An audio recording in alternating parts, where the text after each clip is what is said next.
All right, thanks for joining us. Today we're going to be talking about 4 underused exercises for strong knees. And so these are going to be exercises that you're not going to need a whole lot of equipment for. All right, so up next we're going to work on our monster walks, which are going to, less of a target for the knees. It's going to be more of an exercise for the hips, but it's going to prevent one of the leading causes of a lot of types of knee pain, which is instability coming down from the hips. And so for our monster walks, we want to make sure that our toes are pointed forward the whole time. We don't want to toe out and walk like a duck. So she's going to spread her legs a little bit wider. She's going to come down into a quarter squat, and we're going to start off by walking backwards with it, trying to keep that same spread.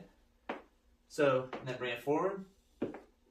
Ideally, we have like a runway where we can go about 15 feet. We use a kettlebell or a dumbbell. We're going to hold it up just underneath your chin. This is called the goblet squat.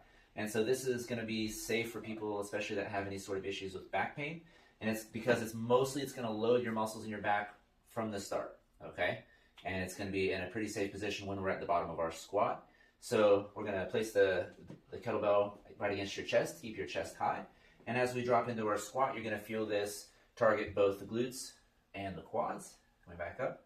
Ideally, we make this down to where we're down, our thighs are parallel to the ground. But if you can't make it that far, that's okay. Keep working on it until you can.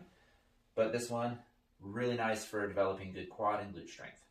A lot of people use leg extension machines. I'm not really a massive fan of that just because not very functional, doesn't work on your balance. So today we're going to use a stability ball. You can either use a 55 or a 65 centimeter ball. In this case, she's going to have the ball starting mid-back, and as she comes down, it's going to roll up to right between her shoulder blades. Now we want to come down again to where our knees are 90 degrees and come back up. And I don't want to tuck my hips up underneath the ball. I want to keep my chest high, and I don't want the ball to push me forward. So adjust your stance as you need. Really like a pistol squat for really isolating one leg versus the other, making sure that we're not dealing with any differences side to side, any sort of asymmetry there. And so for this, we can either use a suspension trainer. If you don't have that, then using a door frame, be able to kind of kick your foot out on one side. But this is going to be an assisted pistol squat.